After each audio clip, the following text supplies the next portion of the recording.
सम्मानित सभाध्यक्ष श्री हनुमान चौधरी जी, श्री राम माधव जी, श्री अंजनैया रेड्डी जी, श्री नागराज राव जी, एडिटर आंध्रा भूमि श्री MVR शास्त्री जी और इस सभा में उपस्थित सभी देवी और सज्जनों, सबसे पहले तो मैं श्री हरि जी को और उनके साथियों को धन्यवाद देना चाहूँगा कि उन्होंने यहाँ आमंत्रित किया और राष्ट्रीय महत्व के इस विषय पर बोलने के लिए मौका दिया। और उनके साथ साथ राम माधव जी को धन्यवाद दूंगा, क्योंकि उनके ही माध्यम से ये निमंत्रण मुझे मिला और आप सबसे बात करने का मौका मिला। अभी मैं बहुत समझ नहीं रहा था, लेकिन राम माधव जी ने विस्तार में, और मुझे बताया गया है कि उससे पहले हमारे अंजनैया साहब ने वैधानिक दृष्टि से और संवैधानिक दृष्टि से इस प्रस्तावित कानून के बारे में बात की। मैं उसके प्रावधानों के बारे में बात नहीं करना चाहता, बल्कि मैं वही बात दोहराऊंगा जो मैंने उस वक्त कही थी जब शाहबानो के केस में दिए गए सुप्रीम कोर्ट के फैसले के प्रभाव को खत्म करने के लिए उस वक्त की सरकार ने संसद में कानून पेश किया था। तब मैंने एक बार नहीं, ये बात बार बार कही थी, अगर कोई खराब संसद या विधानसभा द्वारा पारित कर दिया जाए, बिल पारित कर दिया जाए और वो कानून भी बन जाए, तो एक मुद्दत गुजरने के बाद अपने तजर्बों की रोशनी में उसकी खराबी को भविष्य में दुरुस्त किया जा सकता है। प्रावधान कोई पत्थर पे खींची हुई लकीर नहीं है कि उसको बदला नहीं जा सकता, लेकिन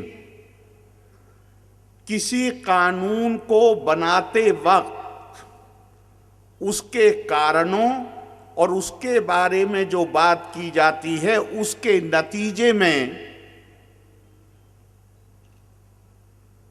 जो मानस पैदा होता है, जो फोर्सेस अनलीश होती हैं, जो दिमाग बनता है, उसको अनडू नहीं किया जा सकता, उसको समाप्त नहीं किया जा सकता। और उसको समाप्त करने के लिए लंबा संघर्ष करना पड़ता है।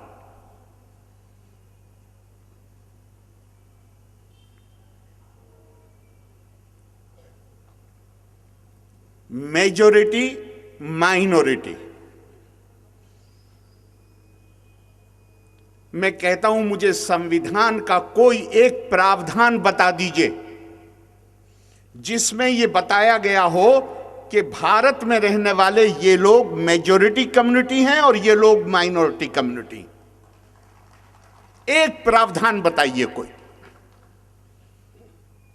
माइनॉरिटी शब्द का उल्लेख है, लेकिन किस तरह वो उल्लेख है? कर्नाटका के 5 गांवों में संस्कृत बोलने वाले लोग वैधानिक और संवैधानिक दृष्टि से अल्पसंख्यक हैं।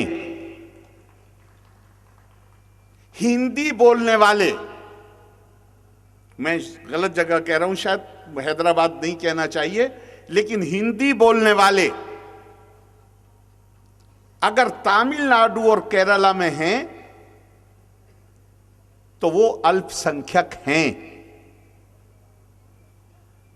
औरों को तो छोड़ दीजिए।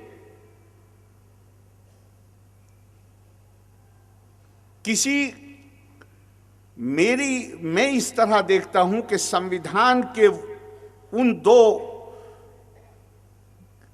क्लॉजेज में जहां अल्पसंख्यक शब्द या माइनॉरिटी शब्द का उल्लेख किया गया है, ये एक तरह का, आप बाकी जो हमारे फंडामेंटल राइट्स जिन्हें मूल अधिकार कहते हैं उसको अगर आप पढ़िए तो वो अधिकार तो दूसरे जो प्रावधान है उसमें भी सुनिश्चित हैं, लेकिन शायद एक मानस बन गया था हमारे यहां, एक जहन बन गया था, और मैं शुरू की बजाय उस जहन की जो पराकाष्ठा है, उसकी जो इंतहा है, जिसके नतीजे में इस देश का बंटवारा हुआ 1947 में, मैं वहां पे लाता हूं कि जब इसको पीछे की तरफ नजर डालिए, ये जहन कहां से बना था, जहां 1800 कुछ यानी 19वीं शताब्दी के शुरू में, उस वक्त वाइसरॉय नहीं होता था, कंपनी का गवर्नर जनरल होता था, वो खत लिखता है ब्रिटिश सरकार को, भारत राष्ट्र नहीं, India is not a nation, India is a conglomeration of various communities and caste. Bharat एक राष्ट्र नहीं है, भारत समूह है धार्मिक समुदायों का और जातियों का, और ये कूट कूट के हमारे दिमाग में बिठाया गया। हम अलग हैं, हमारी केवल धार्मिक मान्यताएं अलग नहीं हैं, हमारे सारे दृष्टिकोण अलग हैं। हम 1000 साल से इस देश में दीवार से दीवार मिली हुई है, साथ रह रहे हैं, लेकिन एकदम से हमें बताया गया कि चूंकि हमारी धार्मिक आस्थाएं अलग हैं इसलिए हम साथ नहीं रह सकते।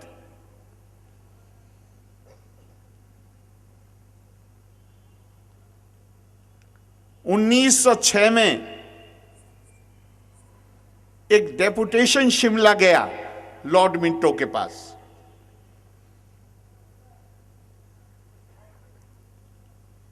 और उसके कोई 20 साल के बाद मौलाना मोहम्मद अली जौहर ने अपने एक लेख में लिखा, और उन्होंने कहा कि मैं अगर अंग्रेजी का वो फ्रेज इस्तेमाल करूं, वो वाक्य इस्तेमाल करूं जो युद्ध के बीच में अंग्रेजी के पत्रकार इस्तेमाल करते थे, now there is no apprehension of any harm in disclosing. अब इस बात को, इस रहस्य को स्पष्ट करने से किसी नुकसान की आशंका नहीं है, तो अब मैं ये कह सकता हूं कि वो प्रतिनिधि मंडल गया नहीं था, उसको बुलाया गया था, और उस प्रतिनिधि मंडल जो गया था या बुलाया गया था, उसने 6 महीने या 4 महीने के बाद ढाके में मुस्लिम लीग बनी, और उसके बाद की जो राजनीति है, और ख़ास तौर से 1936 से लेकर 47 तक, मैं कल मैं बनारस में था एक कार्यक्रम में, तो जो मित्र मुझे लेने के लिए आए स्टेशन पे, वो मुझसे पूछने लगे रास्ते में कि शांति कैसे स्थापित हो। मैंने क्या, असल में कुछ घटनाएं इतनी जघन्य होती हैं, कुछ इंसिडेंट्स होते, इतनी उसकी इनॉर्मिटी होती है कि वो हमारे सिर्फ मन मस्तिष्क को नहीं झिंझोड़ देती, हमारे पूरे मानस पे असर डाल देती। इस देश के बंटवारे ने हमारे मानस पे असर डाला है, हमें झकझोर दिया है। नतीजा ये है कि नया संविधान बनने के बाद जिसमें ना मेजॉरिटी के कहने के लिए कोई गुंजाइश है और ना माइनॉरिटी कहने के लिए, परमानेंट मेजॉरिटी और परमानेंट माइनॉरिटी जैसी कोई चीज नहीं।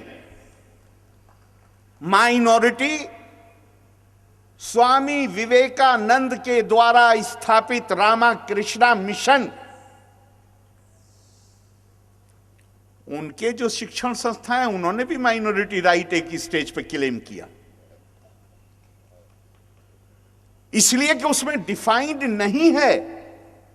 अगर आंध्र प्रदेश के रहने वाले लोग दिल्ली में हैं, उत्तर प्रदेश में हैं, तो वो संविधान के वो दो प्रावधान, इसलिए कि उनका ताल्लुक मुख्यतः शिक्षा के संस्थाएं स्थापित करने से है।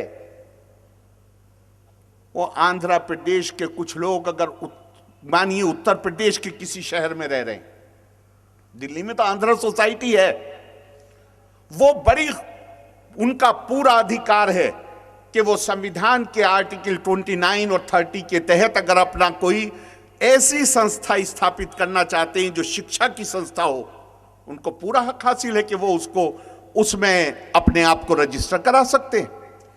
तो संविधान हमारा किसी कम्युनिटी को परमानेंटली ना माइनॉरिटी बताता है ना मेजॉरिटी बताता है, लेकिन देश के विभाजन ने हमें ऐसा झंझोड़ा है कि हम जब बात करते हैं, मेजॉरिटी कहिए तो आदमी समझेगा हिंदू, और माइनॉरिटी कहिए तो आदमी समझेगा मुस्लिम, क्रिश्चियन या और भी कम्युनिटीज। हमारी संविधान सभा ने दो काम किए। हमारे फंडामेंटल राइट्स ज्यादातर क्या है, राज्य इस बात को सुनिश्चित करेगा कि सबके समान कानून लागू हो और समान प्रोटेक्शन, संरक्षण प्राप्त हो कानूनों का। आर्टिकल 15 कहेगा राज्य ये सुनिश्चित करेगा कि किसी के खिलाफ किसी प्रकार का भेदभाव ना हो। लेकिन दो हमारे ऐसे फैसले हैं संविधान सभा के जो बहुत पॉजिटिव फैसले थे, और उसकी एक ऐतिहासिक पृष्ठभूमि। पॉजिटिव फैसले क्या थे? पहला फैसला था, जिस चीज ने इस देश को, हमारे राष्ट्रीय समाज को कमजोर करके रखा और दूसरों को ये कहने का मौका दिया कि ये एक देश नहीं है बल्कि ये विभिन्न समुदायों का समूह है, वो जो जातिगत आधार पर ऊंच नीच थी, मैं जाति नहीं कह रहा, जातिगत आधार पर जो ऊंच नीच थी, आर्टिकल 17 के जरिए एबोलिशन ऑफ अनटचेबिलिटी, अस्पृश्यता का उसको खत्म करके हटा के उस व्यवस्था को तोड़ने की कोशिश की, ताकि हमारी अंदर जो जिस चीज ने हमें एक जमाने से अंदर से कमजोर करके रखा, ये कोई साधारण, ये फिर वही बात है कि जो उस व्यवस्था होती है उससे मानस बनता है। तुलसीदास जी ने रामचरितमानस में लिखा, कोई निरफो हमें कहानी, दासी का बन जई है रानी। यानी एक बड़ी तादाद थी इस देश में जो ये समझते थे राज कोई भी करे, हमारी सेहत पे क्या असर पड़ रहा है, हमें तो जो काम करना है, हमें अगर कपड़े धोने हैं तो कपड़े धोने हैं, हमें जूता बनाना है तो जूता बनाना है, राज कोई भी करे। नतीजा क्या है, मैं उसकी विस्तार में नहीं जाऊंगा, इतिहास पे हम नजर डालें तो उसका हमें नतीजा सामने नजर आता है। दूसरी चीज कि अंग्रेज ने इस चीज का फायदा उठाते हुए और ये दिमागों में बात भरी कि तुम अलग हो और तुम अलग हो, और तुम्हें, वो जैसे यूरोप में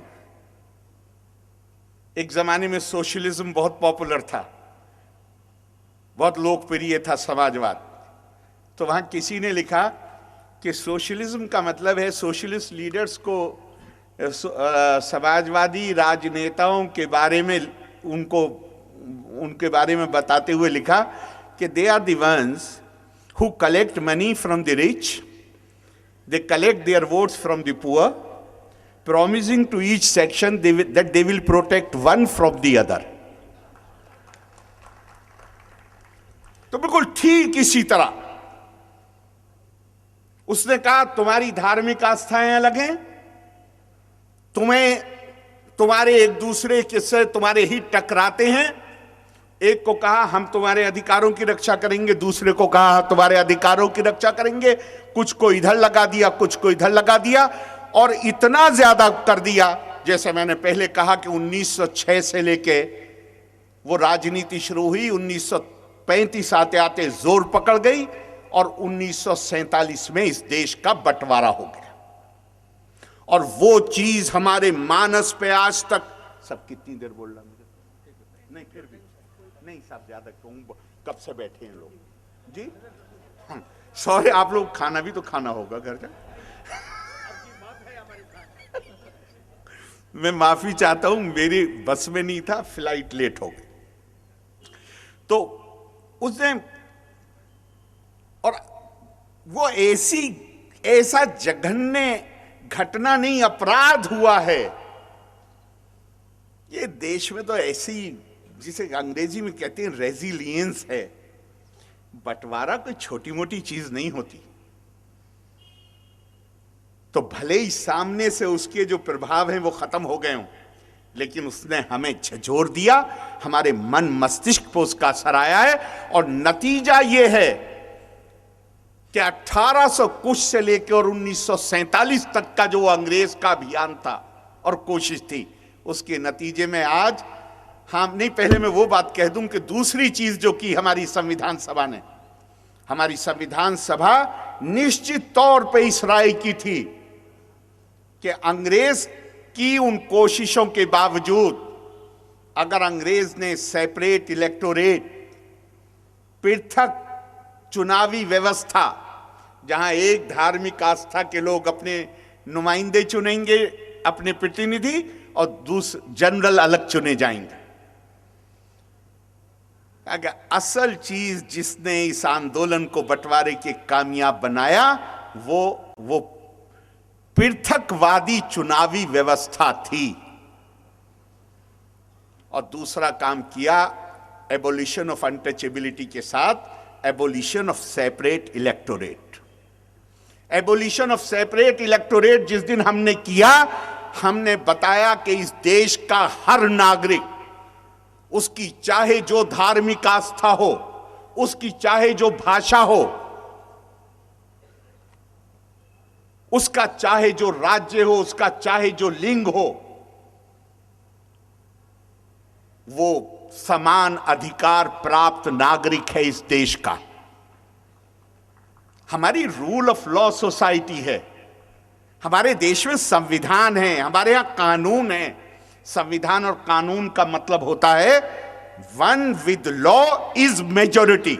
सारे लोग खड़े हो जाएं, और अगर वो कानून को तोड़ लें तो वो मेजॉरिटी नहीं होंगे। अल्टीमेटली एक आदमी जो कानून के मुताबिक आचरण कर रहा है वो मेजॉरिटी।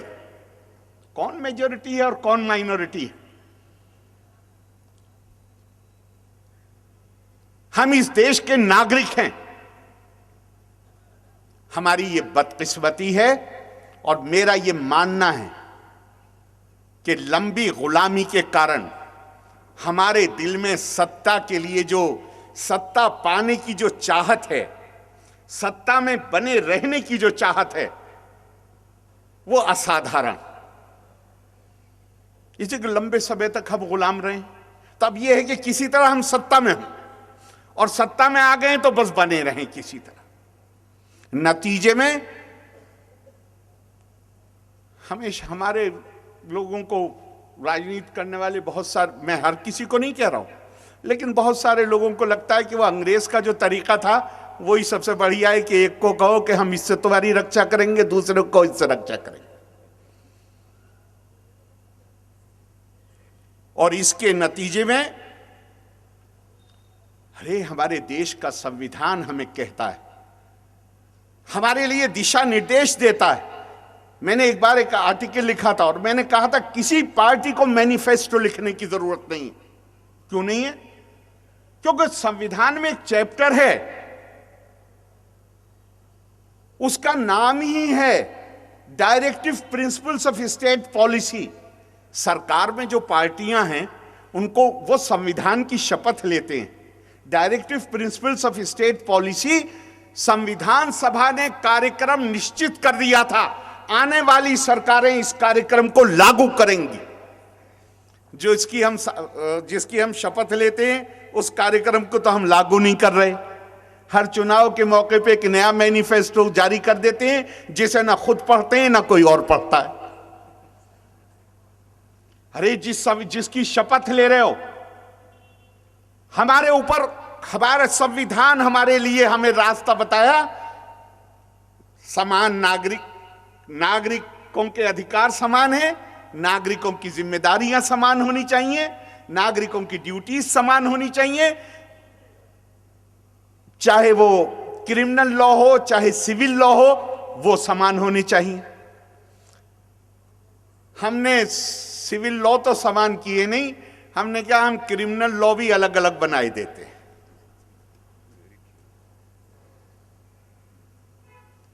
मैं आपको दावे से कहता हूं, हमारे राम माधव जी परेशान हैं, हनुमान जी परेशान, मैं जरा भी परेशान नहीं हूं। ये law, proposed law, this can not stand judicial scrutiny, can not. लेकिन वो इंपॉर्टेंट नहीं है। इंपॉर्टेंट बात दूसरी है। इंपॉर्टेंट बात है कि इसके नतीजे में जिस प्रकार का दुराव पैदा होगा, इसके नतीजे में जिस प्रकार के संदेह पैदा होंगे, इसके नतीजे में जिस प्रकार की दूरियां पैदा होंगी, उन खाइयों को पाटने में समय लगे। ये लॉ कभी, ये सरकार लॉ बनाने की नियत से भी गलतफहमी में मुब्तला मत हुई है। इन्होंने रंगनाथ मिश्रा कमीशन बनाया था,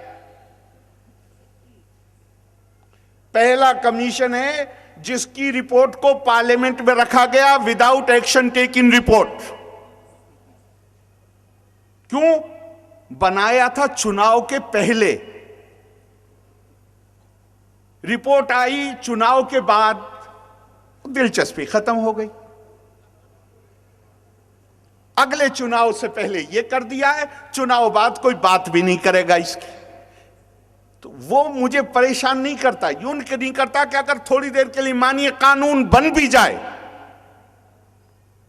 तो पार्लियामेंट का बनाया हुआ कानून ऐसा नहीं है कि अगली पार्लियामेंट उसको बदल नहीं सकती।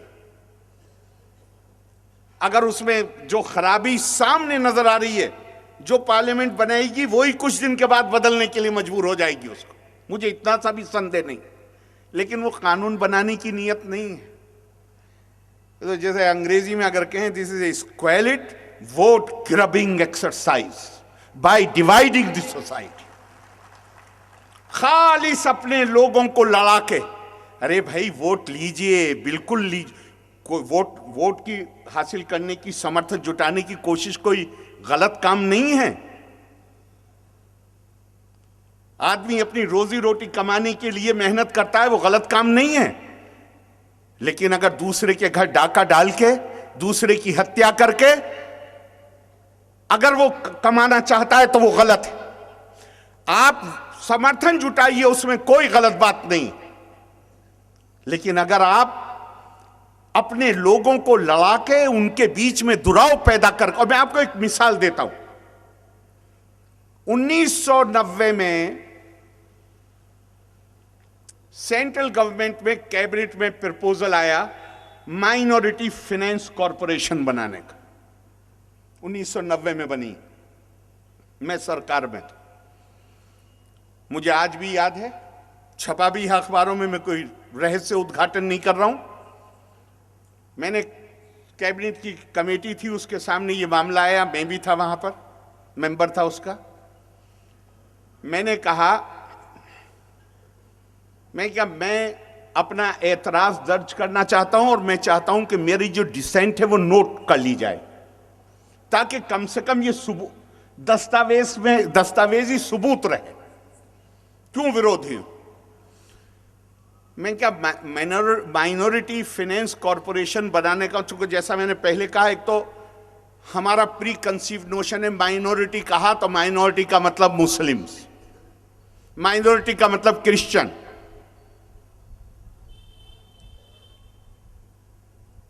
क्यों अंग्रेज ने हमारे दिमाग में वो बिठाया हुआ है?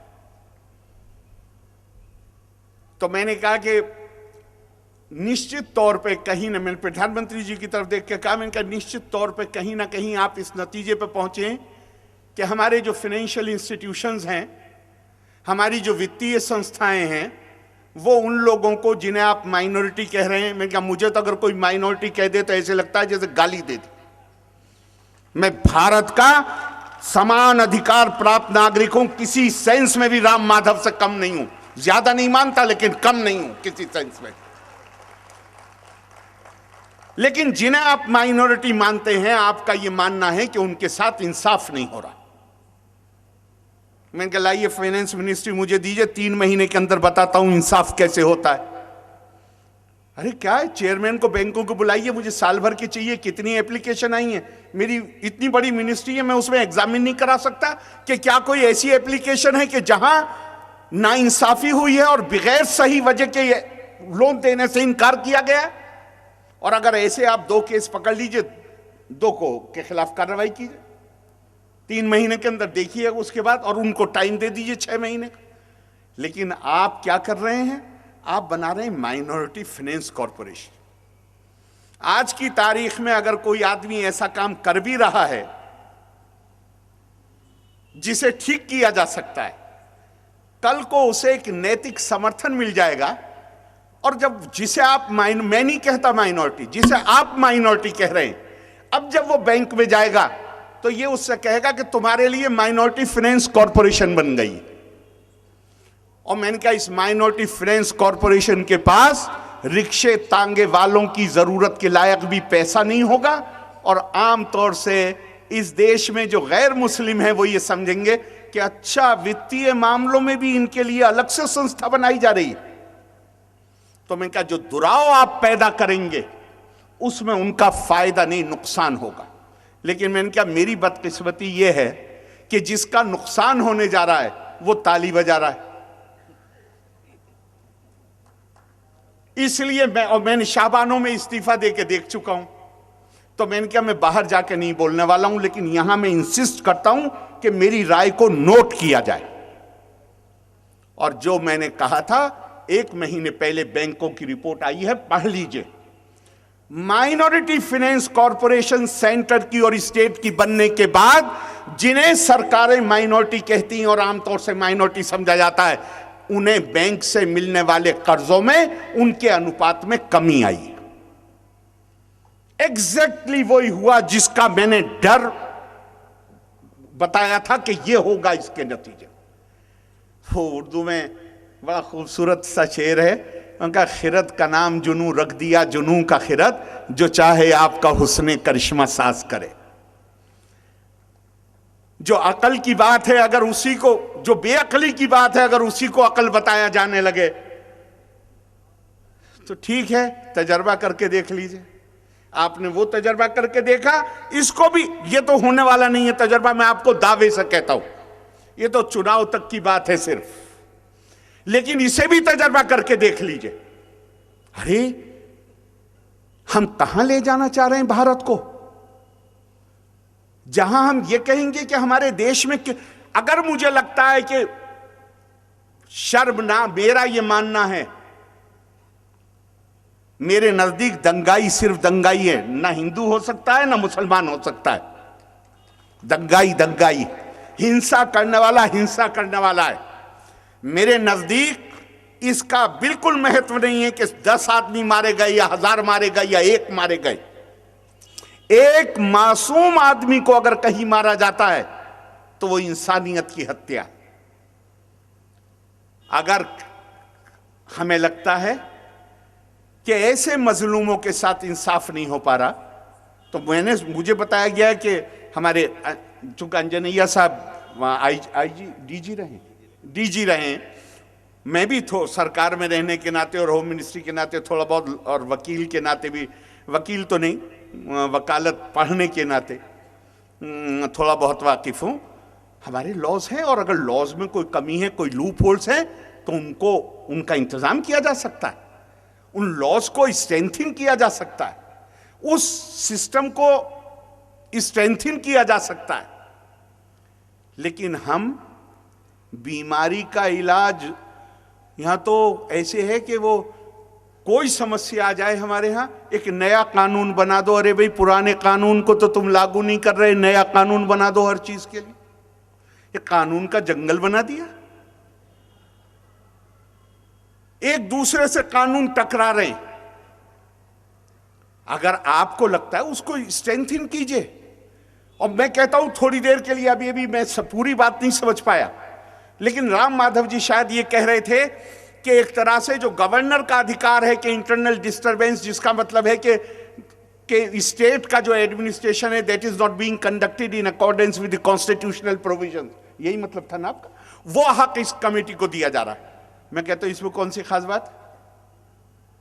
आप पार्लियामेंट में एक रेजोल्यूशन पास करके ये बात कर सकते हैं, लॉ बनाने की जरूरत नहीं है कि अगर कोई स्टेट अपने नागरिकों को सुरक्षा देने में सफल नहीं होगी तो ये पार्लियामेंट, चुने हुए प्रतिनिधियों की पार्लियामेंट ये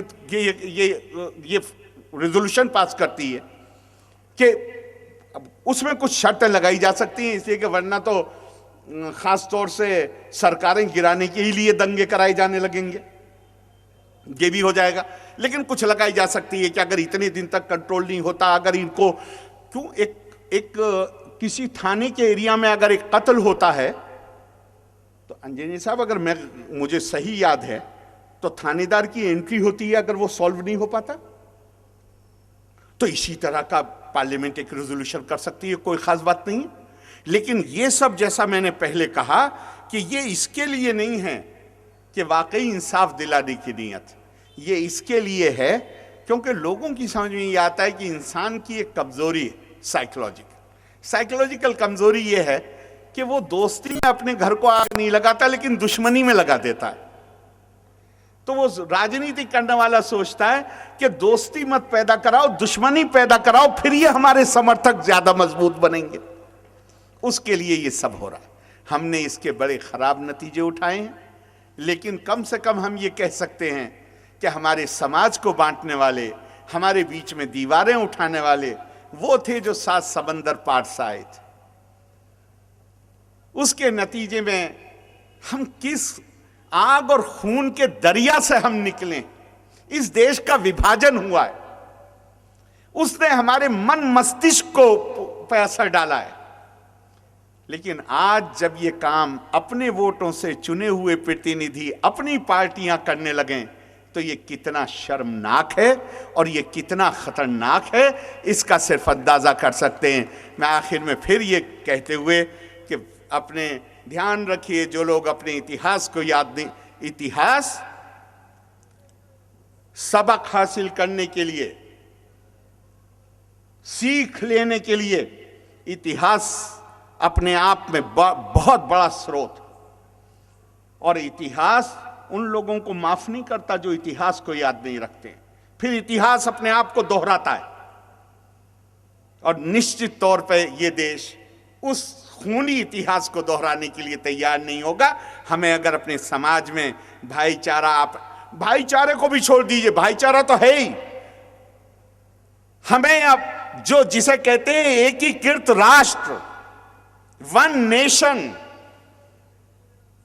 हमारे रंग अलग हो सकते हैं, हमारी भाषा अलग हो सकती है, हमारी धार्मिक आस्थाएं अलग हो सकती हैं, हमारी धार्मिक आस्थाओं की अभिव्यक्ति अलग हो सकती है।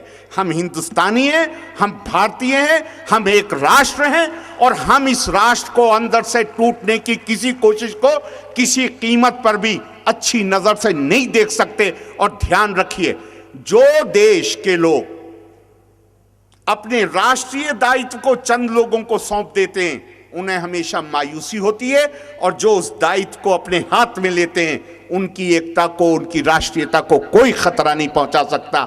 इसी के साथ मैं अपनी बात खत्म कर रहा हूं। जय हिंद, जय भारत।